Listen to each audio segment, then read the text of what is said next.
RetinaRounds, episode number 150, Subretinal Worm. Parasitic round and flatworms can potentially migrate into the subretinal space, causing retinal and optic nerve damage. In today's case, presented by guest surgeon of the week, Dr. David Lozano Giral, and his attending at the time, Dr. Antonio Lopez Bolanos, we will show you the surgical management of subretinal gnathostomiasis associated with a retinal detachment. This is a very rare ocular condition which we will discuss in more detail at the end of the case. We want to thank Dr. Lozano Giral for sharing this case with us. The patient is a 15-year-old male from a rural region of Mexico who has a history of extensive contact with farm animals and trout. He was referred by his school teachers who noticed a progressive decline in vision. His visual acuity at presentation was 2400 in the right eye and 2140 in the left eye. Here's the fundus photo of the right eye. Now, it's a little difficult to appreciate from the photo, but there is a retinal detachment involving the macula and associated subretinal bands that are particularly prominent in the superior and supratemporal quadrants. Here's the patient's left eye, and you can appreciate the white, linear, irregular subretinal lesions, particularly in the nasal fundus periphery. These lesions look like subretinal tracts, and the surgeons were very suspicious for a subretinal worm in both eyes. A lab workup revealed eosinophilia, and serologies were positive for gnathostoma species.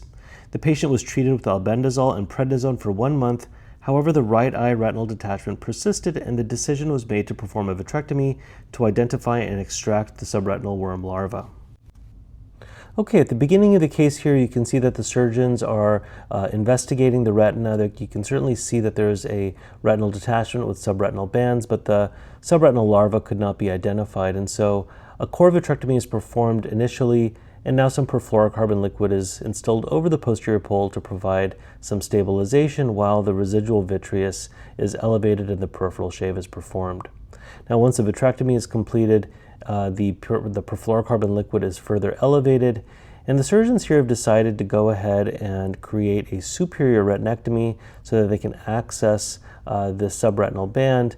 They suspect that the encapsulated larva is within this subretinal fibrotic complex, and so using diathermy, they're delineating the edge of the superior retinectomy, and now with the cutter, they're incising the retina at that diathermized edge, and they're going to go ahead and remove all of the retina that's anterior to that edge. You can see that they use the perfluorocarbon liquid, the edge of the perfluorocarbon liquid, as a guide for creating a nice, smooth, semicircular retinectomy. Now, with the assistance of some perfluorocarbon liquid, the retina is inverted so that the subretinal space can be visualized. Now you can see this large PVR-like complex in the subretinal space, and using a combination of the forceps and the light pipe, which is being used as countertraction, this membrane is being removed, and the surgeons are trying to be careful in removing this complex in its entirety, because their plan is to go ahead and send this to pathology to see if they can identify any larval remnants, which in this case the pathology report did identify larval remnants in this subretinal fibrotic complex. So you can see that the trocar was removed and that membrane is extracted from the eye through that sclerotomy. And now returning back to the detached retina, some perfluorocarbon liquid is being instilled over the preretinal surface, and this retina appears to be twisted and folded. And so the soft tip cannula is being used here to unfurl the retina, to gently undo some of these retinal folds, and you can see that the retina is starting to nicely flatten with the assistance of the perfluorocarbon liquid. Now there's some areas where the retinectomy is extended, and now endolaser is being performed along the edge of the retinectomy. The perfluorocarbon liquid is taken down under air. You can see additional photocoagulation that's being performed. And it looks like the retina is staying nicely attached under air, and so silicone oil is now being instilled into the vitreous cavity as a tamponade agent. Here's a post-operative fundus photo of the right eye. The retina was reportedly attached, and the vision improved modestly to 2200. So here are some discussion points. Subretinal worms can cause Duzen, or diffuse unilateral subacute neuroretinitis. Basically, the worm and or its waste products can cause both retinal and optic nerve inflammation, which over time can result in degenerative changes and insidious loss of both central and peripheral vision. Now, typical findings include subretinal tracts, RPE pigmentary changes, retinitis, vitritis, and papillitis. And despite the name, Dusen can sometimes affect both eyes. Now, a number of roundworms and flatworms are associated with Dusen. The most common include Balas ascaris procyanus, which is a raccoon parasite, and Cyclostoma caninum and Toxocara canis, which are both dog parasites, and Gnathostoma spinagerum, which is caused by the consumption of undercooked fish and meat. Now, gnathostomiasis is typically seen in Southeast Asia, India, China, and Latin America. Adult worms in the stomach wall of definitive hosts like dogs, cats, and other animals lay eggs, and those eggs then pass through the stool and hatch in fresh water. Now, these first larvae are then ingested by small freshwater crustaceans, and in these organisms they form the second stage larvae.